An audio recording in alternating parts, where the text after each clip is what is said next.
নোয়াখাইলে ছেলে বিয়ে করব না। বাবুরে তোর মতো ডেটা বলা আবাসিক মালে ডাঙ্গ নোয়া খাইলে বলেন খায় না কি কইছি কথা বুঝতে ঘটনা এটা আরে হাজবেন্ড হিসেবে পছন্দ না, কারণ হচ্ছে আমি যতটুকু জানি ওনারা খেয়ে উঠে যায়।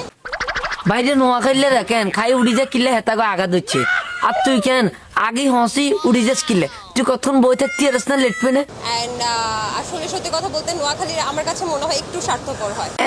হালার ঘরে হালা নোয়া খাইলে মাল কেন বুঝছি স্বার্থপর এমন তোর 100 ডিম তোর শুয়ার গোড়া ও তোর তো শুয়ার গোড়াই নাই আমার একটু কিছু প্রবলেম আছে। আবুরে তোর প্রবলেম তাই নি তুই নোয়া খাইলে মাল রে বিয়ে করতি না নোয়া খাইলে কেন হলাইন তোরে খায় না তুই আবাসিক হোটেলে ডেট ফেল ওভার মাল এটা কি কিছু কথা বুঝতে ঘটনা এটা আরে এগুলো মেনে নিতে হবে, যেমন আমি দেখতে বেশি সুন্দর না, তো সেটা মেনে নিতে হবে।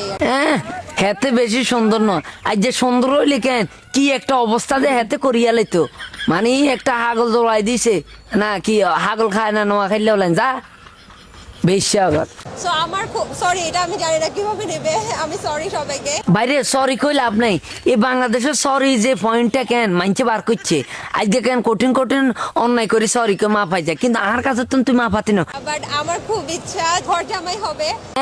তোর মতো বেল নাইলা ডেট ফেল মাল এটার কেন আমরা গজামাই রাই না কি গেছে গর্ব রাই না কি গেছে কথা বুঝতে আর তুই গজামাই টোকে হাবি করতুন কিলে তুই তো আবাসিক হোটেলে বাসিয়ে গেছ না সরি তুমি তো ঘুমিয়ে কইছি কি আবার কি বাজি গেছে।